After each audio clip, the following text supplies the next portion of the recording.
유대인의 랍비 가운데 헤롤도 쿠시너라는 사람이 있습니다. 그는 유대인의 랍비였습니다.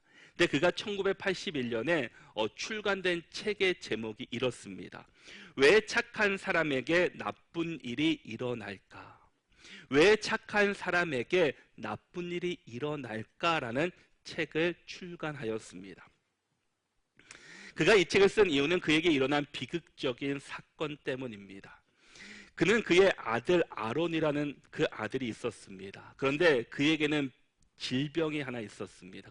그것은 바로 선천성 조루증입니다. 이 선천성 조루증이라는 것은 빠르게 노화가 진행되는 병입니다. 그러다 보니까 이 병에 걸린 아이들은 그 수명이 대략 평균 한 15세 전후가 된다고 합니다. 그때 되면 세상을 떠난다라는 겁니다. 그의 아들도 불과 14세가 되었을 때 그만 세상을 떠나곤 말았습니다. 이 사건 이후에 이 쿠시러라는 사람은 하나님을 향해서 부르짖습니다. 분노합니다. 왜 이런 일이 자신에게 벌어졌는지 이해할 수 없었습니다. 그러면서 하나님을 향해서 이렇게 외칩니다. 하나님이 존재하시다면, 하나님이 전지전능하시다면, 정말 하나님이 사랑과 또 선하시다면 어떻게 내 아들을 이렇게 죽일 수 있습니까? 라고 그는 하나님께 부르짖으며 선포하고 분노했습니다. 전능하시고 선하신 하나님이 존재하시는데 어떻게 이런 고통을 우리 아들에게 줄 수 있느냐라는 겁니다. 그는 유대인의 랍비였습니다. 하나님을 모르는 자가 아니라 하나님을 알고 있는 사람입니다. 하나님의 존재를 부인할 수는 없는 사람입니다.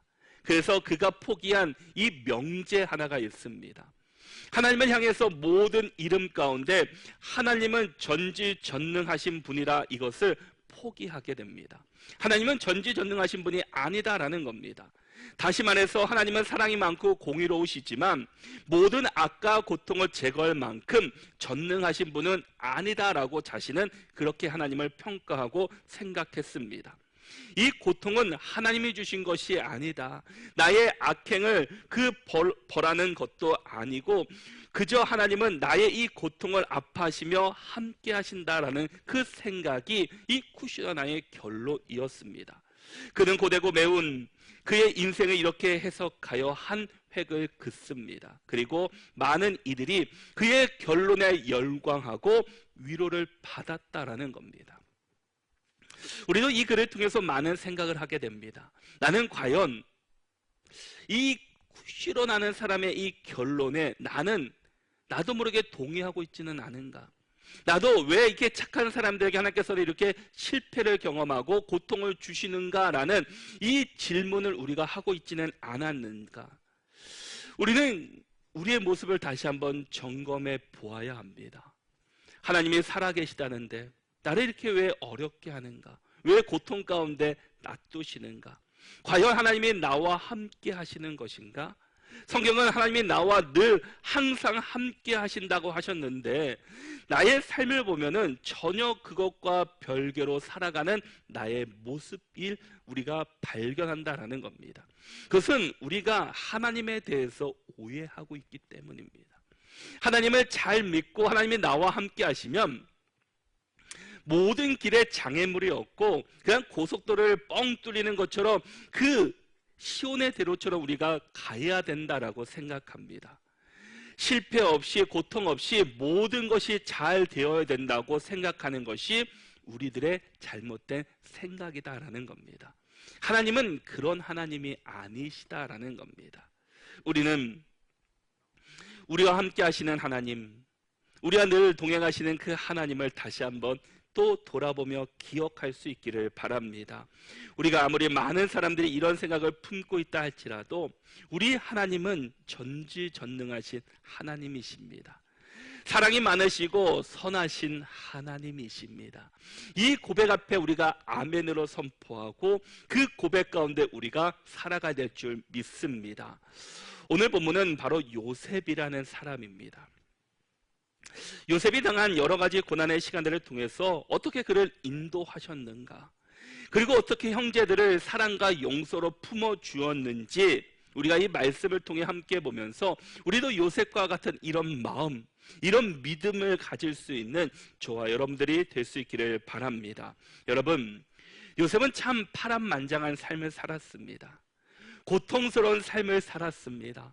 이해할 수 없는 삶을 살았던 자가 바로 요셉입니다. 전혀 우리가 이해할 수 없는 그런 상황 가운데 있지만 이 유대인의 납비였던 이 큐시노와의 삶과는 전혀 다른 삶을 살았다라는 겁니다. 우리가 요셉의 생에 대해서 너무나 잘 알고 있습니다. 요셉은 그의 아버지 야곱의 그 모든 아들 가운데 사랑을 받는 아들이었습니다. 그로 인해서 요셉은 늘 형들의 시기와 미움을 받았습니다. 형들은 요셉만 없으면 그 사랑을 우리가 나눠받을 수 있는데, 우리도 아버지께 또 인정받을 수 있는데 라는 생각을 하게 됩니다. 그런데 그만 기회가 왔습니다. 요셉은 아버지의 심부름으로 형들을 찾아갑니다. 형들은 이때를 놓치지 않고 그를 죽이려고 했지만 루벤이 그것을 반대하게 됩니다. 창세기 37장 21절의 말씀을 보면은 루벤이 듣고 요셉을 그들의 손에서 구원하려 하여 이르되 우리가 그의 생명을 해치지 말자라고 루벤이 이야기를 합니다. 그래서 그들은 다른 방법을 찾습니다. 그런데 그때 한 무리의 이스마엘 사람들이 지나가는 것입니다. 그들은 지금 길르앗에서 이 애굽으로 가는 도중이었습니다. 그때 유다가 요셉을 죽여서 우리에게 무엇이 유익하겠는가? 그러니 그냥 이 사람들에게 그를 팔자고 제안하게 됩니다. 창세기 37장 28절의 말씀을 보면은 이렇게 말씀합니다. 그때 미디안 사람 상인들이 지나가고 있는지라 형들이 요셉을 구덩이에서 끌어올리고 은 20에 그를 이스마엘 사람들에게 팔매 그 상인들이 요셉을 데리고 애굽으로 갔더라라고 말씀합니다. 그의 행들은 그 요셉을 은 20에 이스마엘 사람들 그 상인들에게 팔았습니다. 요셉은 그들과 함께 이제 애굽으로 가야 합니다. 그리고 애굽에 도착하자 그들은 애굽의 바로의 친위 대장이었던 이 보디발의 가정에 요셉을 팔아 넘기게 됩니다. 요셉은 사랑받는 아들이었습니다. 관심을 모든 사람들에게 받았던 자였습니다. 그런데 이제 신분이 노예로 바뀌게 되었습니다. 그 시기가 얼마 되지 않았습니다. 요셉의 마음이 얼마나 상심이 컸겠습니까? 원망과 분노가 얼마나 마음에 가득 차겠습니까? 요셉은 노예로 살며 인권이 말살되고 굴욕적이고 또 모욕과 억울함을 당했습니다. 내 인생은 살 가치가 없나 보다. 나는 아무것도 아닌 인생이구나. 나는 버려진 쓰레기 같은 인생이구나 라고 그는 생각할 수도 있습니다. 아니, 요셉이 이렇게 생각한들 전혀 우리가 이상할 것 하나 없는 겁니다. 내가 반드시 살아남아서 형들에게 잔인하게 복수하리라. 요셉이 이렇게 결단한들 전혀 이상할 것이 없는 상황이었습니다. 요셉은 그 누구보다 인생을 비극적이고 회의적으로 볼 수밖에 없는 지금 상황에 놓여 있다라는 겁니다. 요셉은 그 누구보다도 이 상처가 많아서 공격적이고 쓴뿌리가 많을 사람이었습니다. 애굽의 노예가 되었으니 언제 집으로 갈지는 아무도 모릅니다. 그리고 자신의 그 앞으로의 길이 자신과 상관없이 모든 것이 진행될 것입니다. 근데 놀라운 것은 이런 상황 속에서 요셉은 우리의 생각과 달랐다라는 겁니다. 요셉은 복수의 화신이 아니었습니다. 오히려 용서와 화해의 아들이었다라는 겁니다. 요셉은 그 애굽의 노예 생활이 결코 평화롭지는 않았습니다. 나름대로 열심히 노력했고 주어진 일에 최선을 다했지만 자신이 생각한 것과 그것이 올바르게 진행되지는 않았습니다. 오해와 배신, 고난의 시간들이었습니다. 보디발 장군의 아내의 거짓말에 감옥에 가게 되었습니다. 술 맡은 관원장의 꿈을 해석해서 이 술 맡은 관원장은 3일 만에 복직했지만 그는 요셉을 잊어버리고 말았습니다. 이런 모든 시간들 속에서 요셉이 갖고 있었던 것은 상을 본 것이 아니라 바로 믿음이었습니다. 요셉을 붙잡았던 것, 요셉을 그 상황 가운데서도 흔들리지 않게 했던 것은 바로 그에게 주셨던 믿음이었다라는 겁니다. 그 믿음은 하나님이 나와 함께 하신다라는 그 믿음이었습니다. 내가 지금 고통 가운데 있고 고난 가운데 있고 어려움 가운데 있지만 그럼에도 불구하고 하나님께서는 나와 함께 하셔서 이 모든 일들을 통해서 선하게 만들어 가실 것이라는 그 믿음을 그가 가지고 있었다라는 겁니다. 그래서 요셉은 고난과 역경 속에서도 하나님의 존재를 부인하지 않고 잊지 않았습니다. 이 모든 것이 하나님의 뜻으로 여겼습니다. 어떤 상황 속에서도 하나님은 나와 함께 하심을 믿음으로 선포했고 고백했다라는 겁니다. 이런 믿음의 자세가 있었기 때문에 자신을 애굽으로 팔았던 형들을 용서하였고 화해할 수 있었습니다. 과연 요셉 안에 있었던 그 믿음이 과연 무엇이었습니까? 우리의 4절 말씀을 같이 한번 읽어보겠습니다. 우리 4절 말씀 함께 읽겠습니다. 요셉이 형들에게 이르되 내게로 가까이 오소서. 그들이 가까이 가니 이르되 나는 당신들의 아우 요셉이니 당신들이 애굽에 판 자라. 아멘. 그들이 애굽에 팔았던 요셉은 지금 총리가 되었습니다. 그리고 형들 앞에 당당하게 서게 됩니다. 그리고 요셉이 형들에게 나는 당신들의 아우 요셉이니 당신들이 애굽에 판 자라. 우리가 여기서 생각해 볼 것은 당신들의 애굽에 판 자라. 요셉은 사실 그 마음이 아직까지 그 생각과 마음을 가슴에 묻고 있었습니다. 형들이 나를 애굽에 팔았던 그때 그 시간들을 결코 잊지 않았다라는 겁니다. 총리가 되기까지 과정은 이루 말할 수 없는 시간들이었습니다. 고난의 13년이었습니다. 하지만 요셉은 형들에게 자신을 왜 팔아넘겼냐고 분노하며 그 형들에게 협박하지 않았습니다. 오히려 요셉은 형들에게 자신을 팔았다고 근심하지 마소서, 한탄하지 마소서라고 위로하게 됩니다. 형들이 나를 애굽에 팔았지만 근심하지 말라라는 겁니다. 내가 형들을 어떻게 협박하고 어떻게 할지에 대해서 두려워하지 말라라는 겁니다. 요셉은 형들에게 자신을 왜 팔아넘겼느냐고 따지지 않습니다. 왜냐하면 요셉은 자신을 팔아넘긴 주체가 형이 아니었다라는 것을 알았기 때문입니다. 과연 그러면은 누가 이 일들을 주관했습니까? 요셉은 이 모든 과정 속에서 한 단어를 이야기합니다. 한 분을 이야기합니다. 바로 하나님이셨습니다.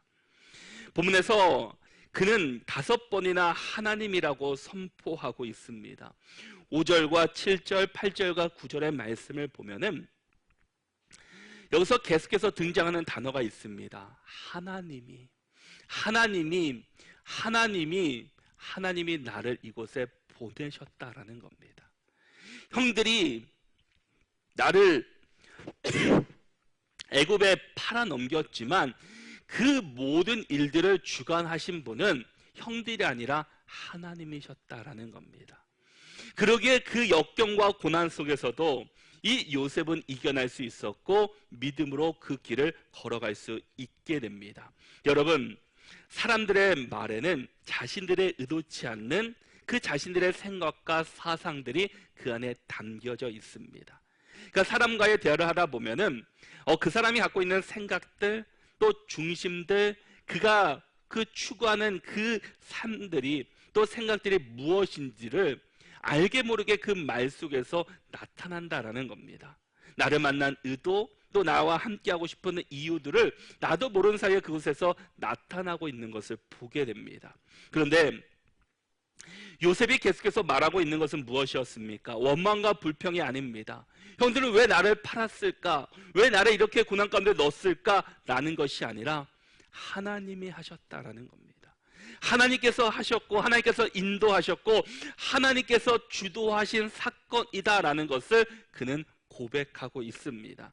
그러게 이 모든 일들이 형들이 아닌 하나님께서 하셨음을 그가 고백하기 때문에 형들이 보는 순간 그를 용서하고 사랑으로 그들을 안아주게 됩니다. 요셉은 자신의 삶은 단 한순간도 하나님의 손 안에서 벗어난 적이 없다라는 것을 그가 고백합니다.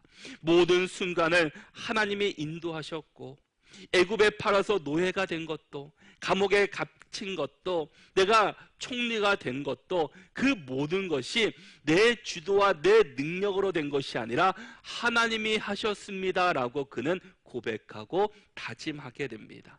바로 요셉의 인생의 주인이 자신이 아니라 하나님이셨다라는 겁니다. 여러분, 우리의 인생의 주인이 달라지면 우리의 인생은 달라지게 됩니다.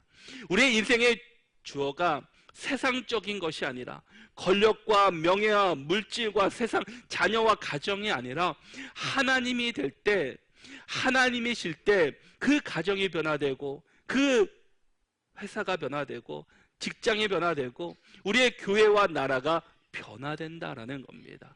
바로 우리의 주체가 어디에 있는지를 우리는 기억해야 합니다. 내가 교회를 다니고 예수님을 믿지만 그 주체가 하나님이 아니라면 우리의 신앙을 다시 한번 점검해 보아야 합니다. 그래서 우리의 삶의 모든 문제가 왜 나에게 이런 고난을 주실까, 어려움을 주실까, 나에게 이렇게 힘들게 하실까라고 불평불만하는 자가 아니라 거기서도 일하시고 역사하시는 그런 고난과 그 어려움 속에서도 이겨낼 수 있는 믿음을 주신 분이 하나님이시다는 것을 우리가 고백할 때 그 믿음을 걸어갈 수 있다라는 겁니다. 자기가 주인된 자는 이렇게 묻습니다. 제가 왜 이런 일을 겪어야 합니까?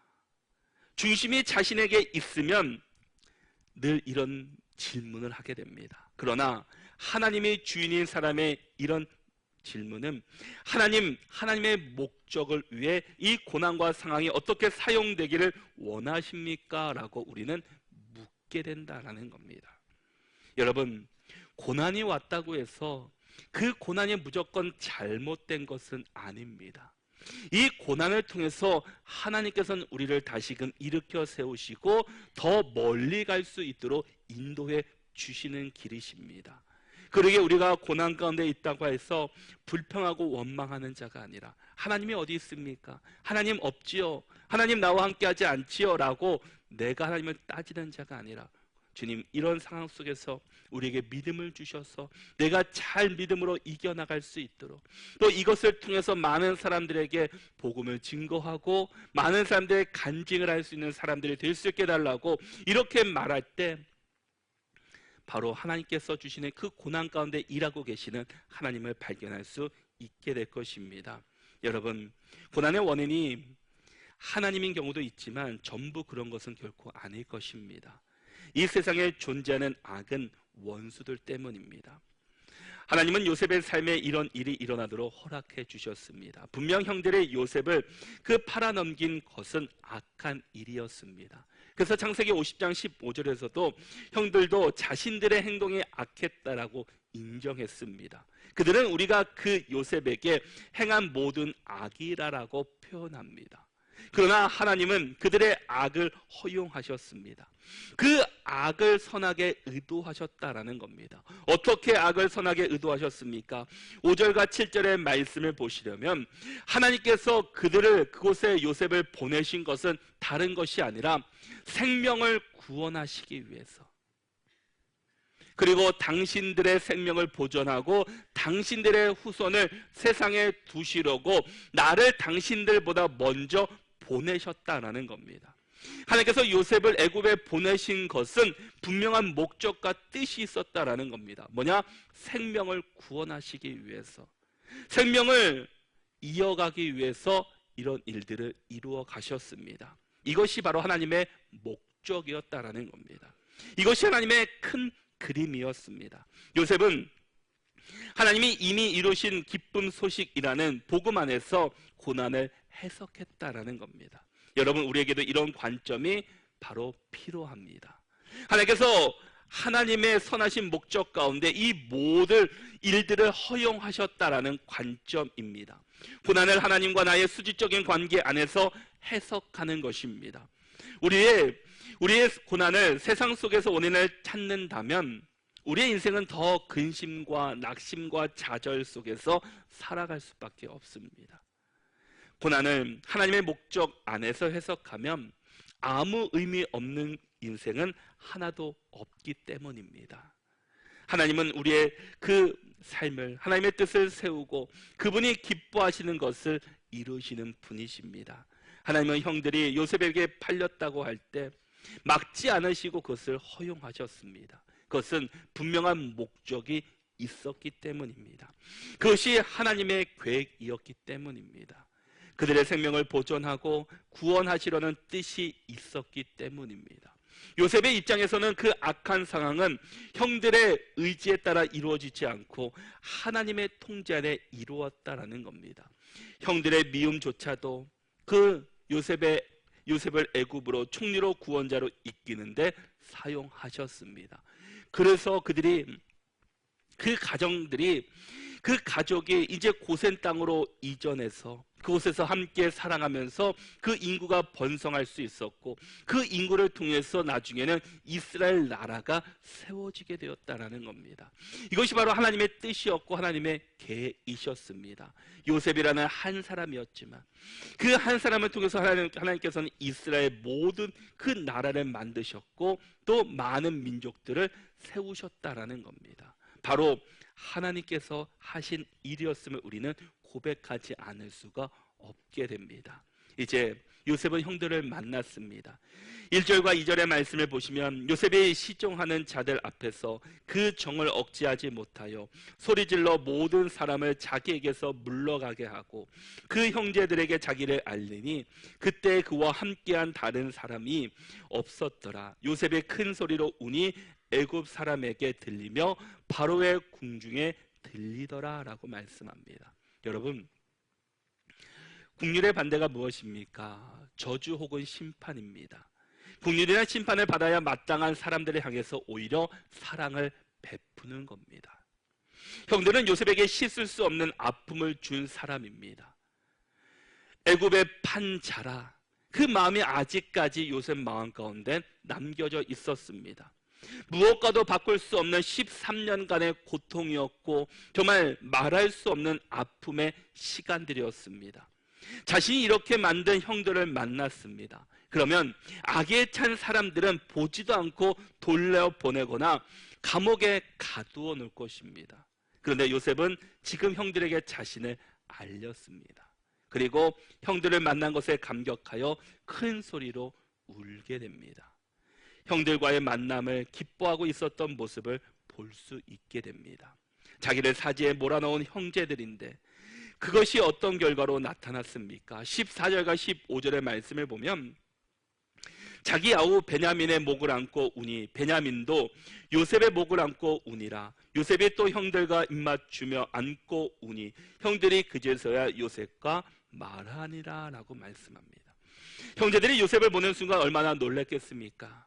더군다나 노예로 있는 것이 아니라 이미 죽었을지도 모른다라고 아니면 다른 데 팔려갔을 것이라고 전혀 생각하지 못하고 있었던 동생, 그가 애굽의 총리로서 동생들을 보는 순간 이제는 우리가 죽었다라고 생각하지 않았겠습니까? 우리의 인생은 끝났구나라고 그들은 두렵고 염려했을 겁니다. 그러나 요셉은 달랐다라는 겁니다. 국민의 마음으로 그들을 안아주고 입맞추어 주었습니다. 이 모든 것이 이렇게 할 수 있는 것은 그가 요셉이 뛰어나고 정말 사랑이 많고 국률의 사람이 아니라 그 모든 일이 하나님께서 하셨다라는 그런 전제가 명제가 그들 가운데 있었기 때문입니다. 그것을 고백하고 그것을 믿음으로 선포했기 때문에 형을 보는 순간 분노가 아니라 반감으로 안아주었다라는 겁니다. 요셉은 하나님의 마음으로 그들을 품어주었습니다. 행동으로 보면은 용서가 아닌 처벌을 해야 하지만 하나님은 행동이 아닌 그의 마음을 보시고 하나님의 마음으로 그들을 품어주셨습니다. 베드로전서 4장 8절에 보면은 무엇보다도 뜨겁게 서로 사랑할지니 사랑은 허다한 죄를 덮느니라 라고 말씀합니다. 우리 인간으로서는 다른 사람을 사랑하고 용서하는 것이 쉽지 않습니다. 그러나 우리 안에 하나님의 사랑이 가득 넘칠 때, 우리 안에 하나님의 귀한 목적과 계획을 우리가 깨달을 때 다른 사람을 사랑할 수 있고 용서할 수 있고 그들을 안아줄 수 있습니다. 왜냐? 우리 모든 이 세상에 있는 사람은 우리의 구원의 대상이기 때문입니다. 우리를 주께로 인도해야 되는 사람들이기 때문입니다. 여러분, 우리 안에 하나님의 사랑으로 가득 찰 때 우리도 다른 사람을 품어줄 수 있고 그들의 죄를 덮어 사랑으로 함께할 수 있게 됩니다. 요셉은 지금의 상황 속에서 하나님이 하신 일임을 고백합니다. 나를 이리로 보내신 분도 하나님이시고 형제를 만나게 하신 분도 하나님이심을 고백하며 형제들을 만난 것에 감격하고 기뻐하고 있습니다. 여러분, 우리의 힘으로는 사랑할 수도 없고 용서할 수도 없습니다. 사랑했다가 그냥 잊고 용서한다고 하면서도 아직 내 안에 그 분노가 다시금 싹들 때도 있습니다. 용서했다고 사랑했다고 말하지만 등을 돌리는 순간 다시금 그 생각과 그 마음들이 다시금 불러 일으킨다라는 겁니다. 바로 우리의 죄성 때문입니다. 우리는 하나님의 인도 없이는 다른 사람을 용서할 수도 없고 다른 사람을 사랑으로 안아줄 수도 없습니다. 그러기에 우리 안에 하나님의 사랑이 필요하다라는 겁니다. 여러분, 성경의 주자이자 핵심은 바로 사랑입니다. 가장 중요한 핵심이 무엇이냐고 예수님께 물었을 때 예수님께서도 사랑이다라고 말씀하셨습니다. 마태복음 22장 37절에서부터 39절의 말씀을 보면 예수께서 이르시되 내 마음을 다하고 목숨을 다하고 뜻을 다하여 주 너의 하나님을 사랑하라 하셨으니 이것이 크고 첫째 되는 계명이요 둘째도 그와 같으니 내 이웃을 내 자신과 같이 사랑하라 하셨으니 라고 말씀합니다. 첫째도 둘째도 하나님 사랑, 이웃 사랑이다라는 겁니다. 우리 믿음의 성도들이 가져야 될 마음은 바로 사랑입니다. 우리는 사랑해야 되고 또 우리가 사랑을 받았기 때문에 그 사랑을 다른 사람들에게 전달하고 전파해야 합니다. 예수님도 사랑에 대해서 말씀하시면서 우리가 서로 사랑하며 하나님을 사랑하는 것 같이 이웃을 사랑하라고 성경은 우리에게 말씀하고 있습니다. 그런데 사랑이 쉽습니까? 어렵습니까? 가장 아무런 조건 없이 사랑하는 우리의 자녀들도 때로는 사랑했던 미움이 사라질 때도 있습니다. 사랑의 생각처럼 행동으로 나타나는 것이 쉽지는 않습니다. 지식적으로 마음으로는 사랑해야지, 용서해야지 라고 말하지만 행동으로는 전혀 나타나지 않는 것이 우리 사람들의 모습입니다. 생각과 행동이 다르다라는 겁니다. 마음으로는 생각으로는 사랑하지만 그 사랑하는 것은 표현하지 못해서 어려움을 당하는 사람들도 많이 있습니다. 사랑은 표현되어야 합니다. 사랑은 행동으로 나타나야 합니다. 우리가 아무리 생각으로 사랑한다 할지라도 행동으로 나타나지 않으면 진정한 사랑의 모습이 아닙니다. 여러분, 우리 예수님의 사랑의 모습을 보십시오. 예수님은 얼마든지 자신의 능력으로, 자신의 힘으로 우리를 구원할 수도 있고 그 악한 무리들을 다 해칠 수도 있는 분입니다. 그런데 예수님께서는 십자가를 지시고 죽으셨습니다. 그것은 다른 것이 아니라 우리를 사랑으로 구원하시기 위함이었습니다. 자신도 독생자 예수 그리스도 정말 얼마나 편안하게 살고 싶고 얼마나 많은 사람들에게 존경받으며 살 수 있는 조건을 가졌습니까? 그럼에도 불구하고 예수님께서는 우리의 죄를 구원하시고 우리를 사랑하시기 때문에 그 모든 고난들을 감당하셨다라는 겁니다. 몸소 우리에게 실천하시며 보여주셨습니다. 여러분, 그리스도인들에게 용서는 선택이 아닙니다. 왜냐하면 이미 우리는 죄인 되었을 때 하나님께서 우리를 사랑으로 용서하셨기 때문입니다. 더 나아가 우리가 용서하지 않으면 기도가 막히게 됩니다. 마가복음 11장 25절에 보면은 서서 기도할 때 아무에게나 혐의가 있거든 용서하라. 그리하여야 하늘에 계신 너희 아버지께서도 너희 허물을 사하여 주시리라 하시니라 라고 말씀합니다. 그런데 정작 우리는 어떻습니까? 하나님으로부터 받은 그 엄청난 용서와 사랑을 우리의 생활 속에서 얼마나 실천하며 몸소 행하고 계십니까? 우리는 1만 달란트 빚진 자보다 훨씬 갚기 어려운, 아니 우리의 힘으로는 도저히 갚을 수 없는 그런 죄에 아무런 대가 없이 우리는 탕감받은 사람들입니다. 우리의 자존심 때문에, 물질 때문에, 또 여러 가지 이유로 우리에게 100달란트 빚진 사람들에게 멱살을 잡고 흔들며 그들의 죄는 결코 용서하지 못하고 있지는 않습니까? 아니면 아니, 나는 그 사람을 용서하고 싶지 않아라고 아예 포기하고 있지는 않습니까? 용서한다는 것이 결코 쉬운 일은 아닙니다. 참 어렵습니다. 그러나 용서의 문제는 분명히 해결되어야 될 문제입니다. 왜냐하면 먼저 하나님께서 우리에게 용서하라고 말씀하셨기 때문입니다. 또 내가 용서하지 않으면 나도 하나님께 용서받을 수 없기 때문입니다. 또 이 세상을 살아가는 동안 항상 걸림돌이 되고 마음의 진정한 평안을 누릴 수 없기 때문입니다. 그러게 이 문제를 가지고 씨름하면서 주님, 저는 용서하고 싶지 않고 용서할 마음이 생기지 않는데 어떻게 하면 좋습니까?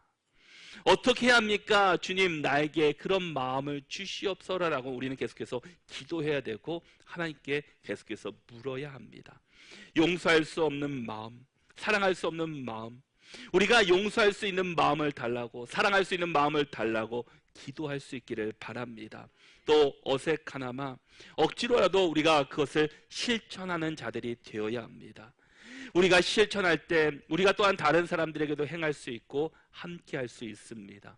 우리 옆에 있는 사람들에게 한번 손을 잡고서 한번 사랑합니다라고 한번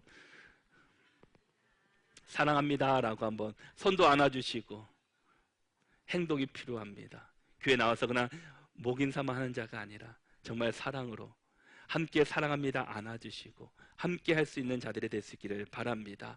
마태복음 6장 14절과 15절의 말씀에서 너희가 사람의 잘못을 용서하면 너희 하늘 아버지께서도 너희의 잘못을 용서하시려니와 너희가 사람의 잘못을 용서하지 아니하면 너희 아버지께서도 너희 잘못을 용서하지 아니하시리라 라고 말씀합니다. 용서할 수 없다고 포기하지 마시고 그 사람의 탓이라고 여기는 것이 아니라 하나님께서 우리에게 말씀하시고 우리가 사랑으로 용서하라고 말씀해 주고 있습니다. 우리 모든 믿음의 성도들이 정말 요셉에게 주셨던 마음, 나를 보내신 이가 그들이 아니라, 형들이 아니라 하나님이셨습니다. 하나님께서 나의 생명을 구원하시기 위해서 정말 나를 앞서 보내셨다라고 말씀하고 있습니다. 형들을 미움으로 대하는 것이 아니라 긍휼의 마음으로 하나님의 목적과 하나님께서 인도하셨음을 그는 기억하고 나가게 됩니다. 우리 모든 믿음의 성도들도 정말 내가 아직까지 용서하지 못하고 사랑으로 품지 못했던 사람이 있다면 이 시간 하나님 나에게 그 사랑과 용서의 마음을 허락해 주시옵소서. 내가 정말 그에게 찾아가서 안아주고 용서하는 자가 될 수 있게 달라고.